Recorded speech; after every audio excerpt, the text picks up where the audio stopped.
Alright, folks, or folk, or hopefully somebody. My last video, I did 5 days ago about this, got like one view, so hopefully at least that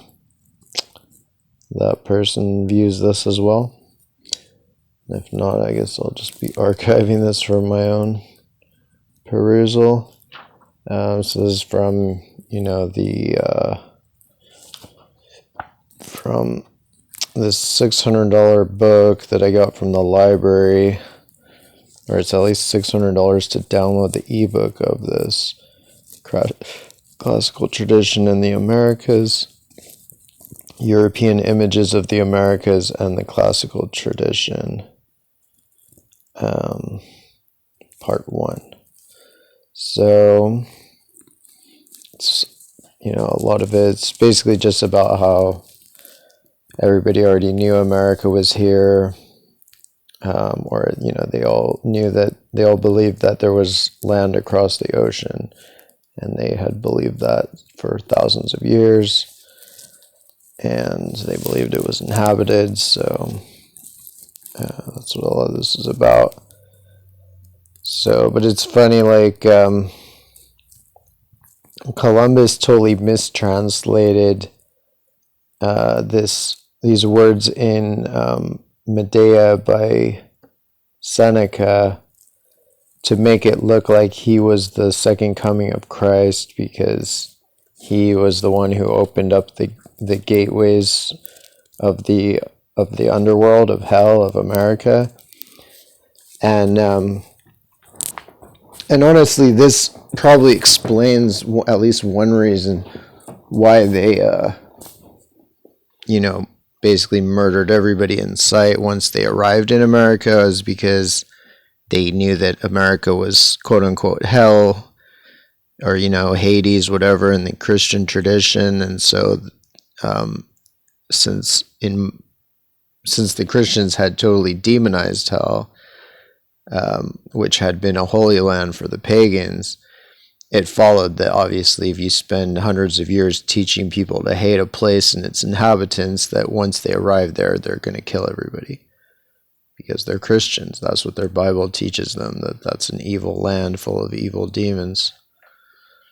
But it's interesting that they blatantly mistranslate this stuff and say all this stupid crap, but then they still treat the natives as if the natives are the unenlightened ones. It's like at least the natives keep their traditions straight.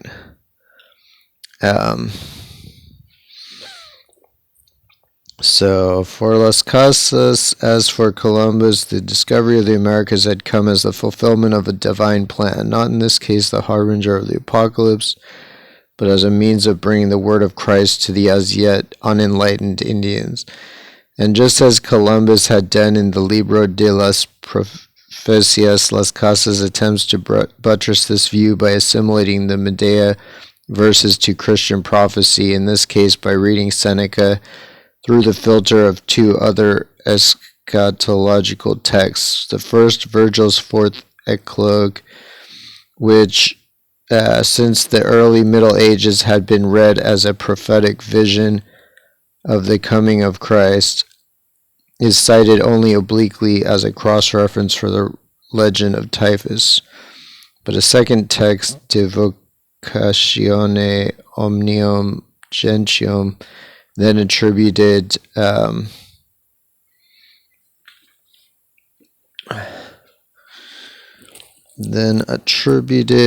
to Saint Ambrose, seems to give Las Casas to echo perfectly the apocalypse, meaning apocalyptic meaning inherent in the Medea. And of course they're not gonna translate it, but parasemic, what something, aquí mezclar, otra, other, profesia, profession, professing Christians or professing Christianity, de Sant Ambrosio, who what parece hablar lo mismo que Seneca, something the vision of Seneca, or I don't know. Puesto que más explicara explanation de estos partes, haber dice algunas naciones en las postreras partes del mundo. So, talking about nations in the opposite side of the world, cerca de las cuales dice no dudar tenerles Dios, God, por su oculto divino juicio, el tiempo de su conversión por la predicción del evangelio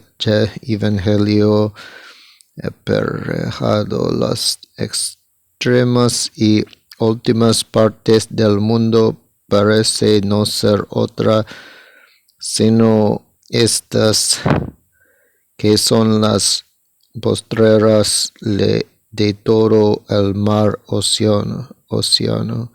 So I don't know, it's talking about stuff on the opposite side of the planet.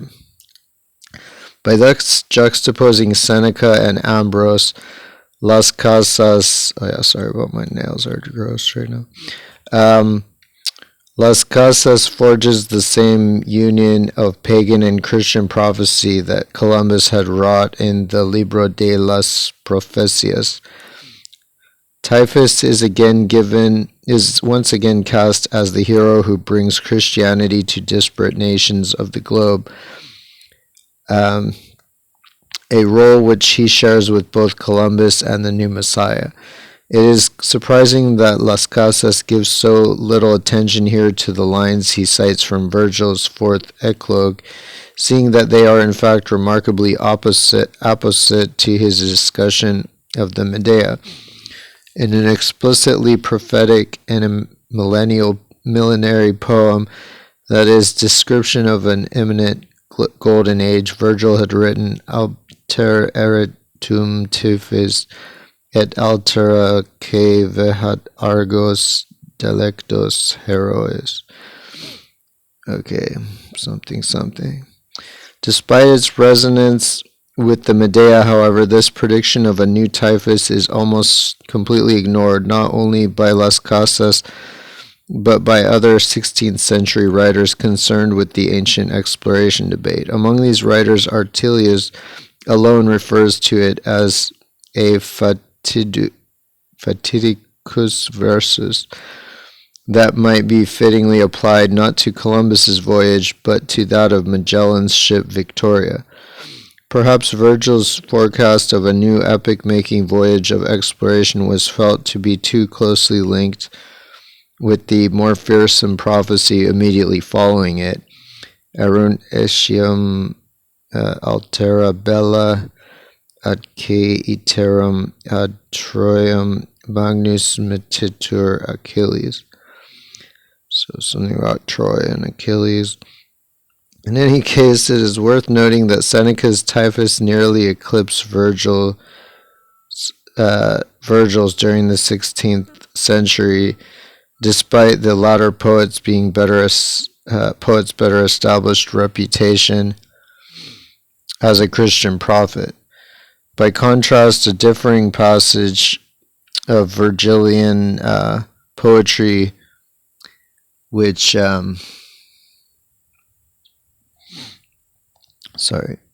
Virgilian poetry, which predicted the extension of Roman power beyond the bounds of the Orbis Terrarum, played a large part in advancing European imperial ambitions in the New World, as we shall see in the next section. If the equation of Typhus and Columbus could thus be used to cloak the new discoveries in the guise of myth, however, it also produced an unintended side effect.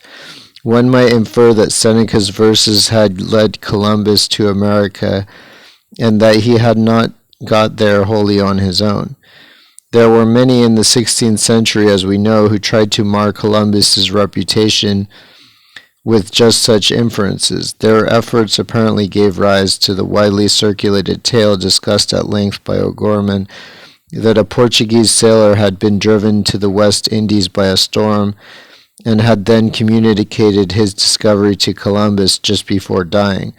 Another rumor concerning a Roman coin found in a New World gold mine went even further in stripping Columbus of his glory by suggesting that the explorer had been neither the first to know of the Americas nor the first to set foot there. The prophetic verses of the Medea might, if imprudently handled, give rise, and this was, everybody, there was very few people that really thought Columbus was the first European to arrive there. Vast majority believed that lots of people had come there before, or rather they knew that, unlike modern NPCs. The prophetic verses of the Medea might, if imprudently handled, give rise to either or both of these implications and thereby diminish Columbus's stature instead of raising it. The writing of Columbus's son Fernando furnish an interesting example of how this problem might be overcome. Clearly, Fernando recognized the usefulness of the prophetic verses in fostering the Columbus myth. It was he who jotted the now famous notation next to them in the family edition of Seneca, Haec prophetia expleta est per meum Petrum Christophoro Colombo anno 1492. So basically saying Columbus fulfilled the prophecy of Seneca to open up the gates of Thule, of the netherworld or whatever, the Antipodes. However, he also saw the importance of defending the originality of the enterprise of the Indies, as demonstrated by his eulogistic biography of his father, Historia del Almirante, 1539. This work, as let me just see if there's anything important down here. Anti-Columban propaganda is the motive attributed to the hoaxers who planted the coin. But maybe they did. Maybe it wasn't hoaxers. I mean, can we really trust what was called a hoax at that time? Okay, by this time it had been exposed as a hoax. I don't know. For additional commentary, yada yada. Title, employed modern translations. Alright.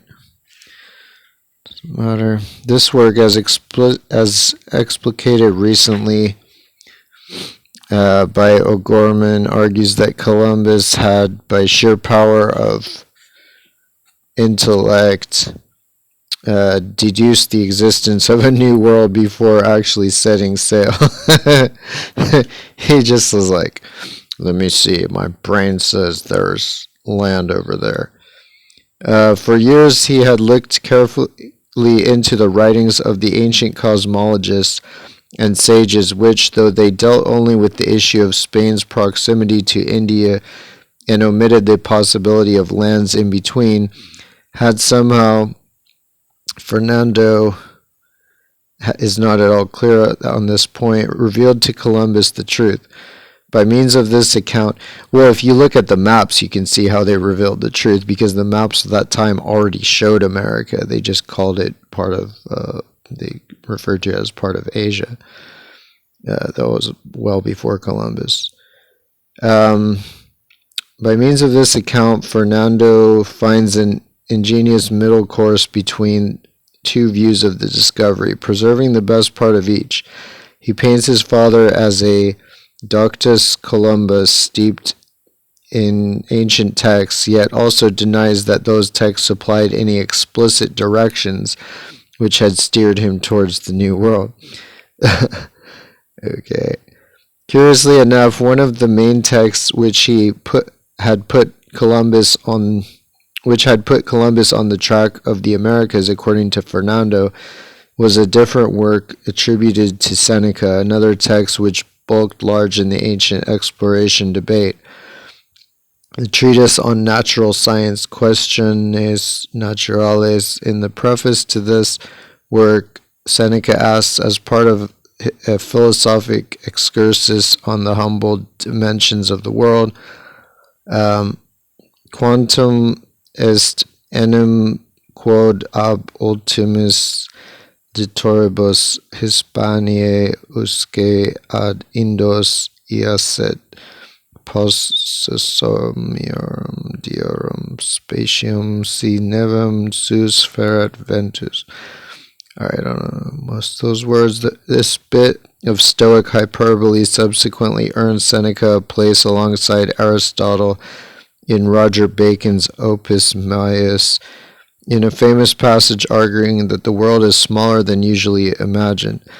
Bacon's list of ancient authorities for this small world thesis was thereafter transmitted to the 15th century by Pierre Dailly, who reproduced it in abridged form in his Imago Mundi 1410, in which work Columbus, as we know, read and annotated it. Fernando in turn cites the two major small world texts listed by Bacon and Dailly, Seneca's Questiones and Aristotle's De Caelo, as the foremost of the ancient sources that led his father to the New World hypothesis. Again, it is not at all clear how this hypothesis could have arisen out of passages like Seneca's, which spoke only of the separation of Spain from India and ignored the possibility of lands in between. But we should probably understand, following O'Gorman, that Fernando is deliberately obscuring his father's thinking here in hopes of avoiding the implication that the New World had in fact been discovered by accident. Fernando's treatment of the Questiones Naturales impinges on our discussion of the Medea only to the extent that Seneca Tragicus and Seneca Philosophicus, or Philosophus, were acknowledged to be the same person, a view not universally or even widely accepted in the Renaissance.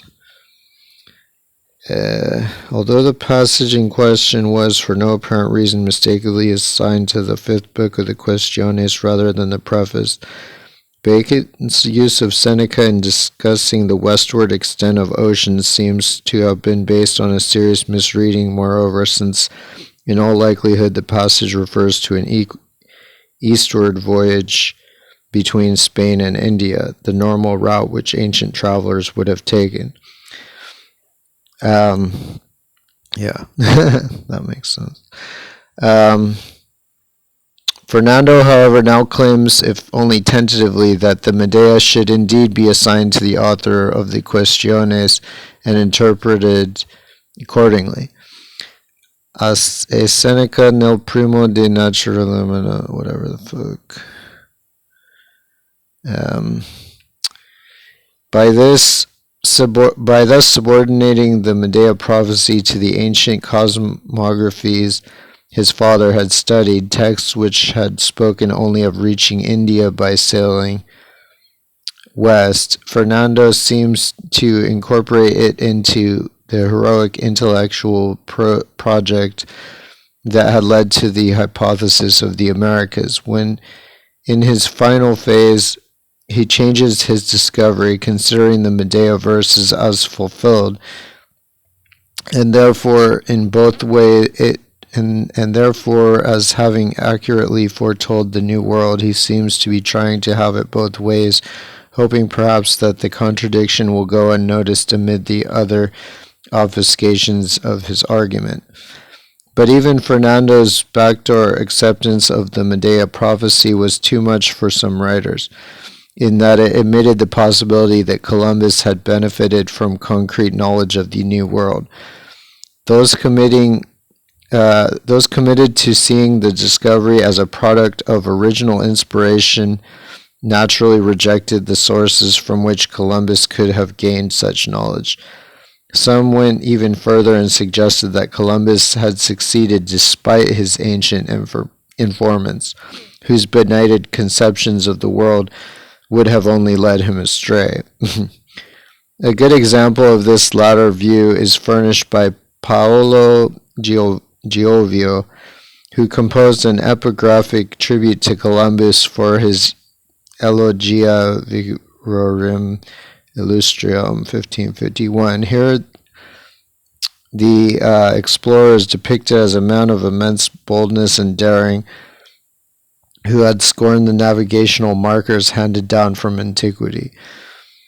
Plato and Seneca, so it's saying he ignored Plato and Seneca and all this, even though he found the place described by them. Others, like Antonio de Herrera, pointed out that a strict interpretation of the Medea verses would have steered Columbus to the north, not the west. Well, which is a probably quicker way to get to America, go north from Europe. While still others argued that in a culture that lacked the use of the magnetic compass, all speculations of this type were insubstantial and vain. The fucking piece of shit. The anti-Seneca reaction, as it might be called, will be discussed more thoroughly in the final section of this survey, where we shall turn to the larger cultural and religious implications of the ancient discovery debate. As a final testimony to the huge influence of Seneca's prophecy exerted on interpretations of Columbus's feat, we note that the very term Novus Orbis was, according to folk etymology, circulated in the 16th century, derived from the second chorus of the Medea. Juan Lopez de Palacios Rubios, author of the Latin treatise recently translated as De las Islas del Mar Oceana, of the islands of the ocean, of the sea, of the ocean, is our earliest source for this etymology. Les denomino nuevas porque han sido jaladas recientemente en estos tiempos a fin de que se cumpliese la profecía de Seneca and Trágico. I don't know. The same theory was still current at the beginning of the 17th century. Moreover,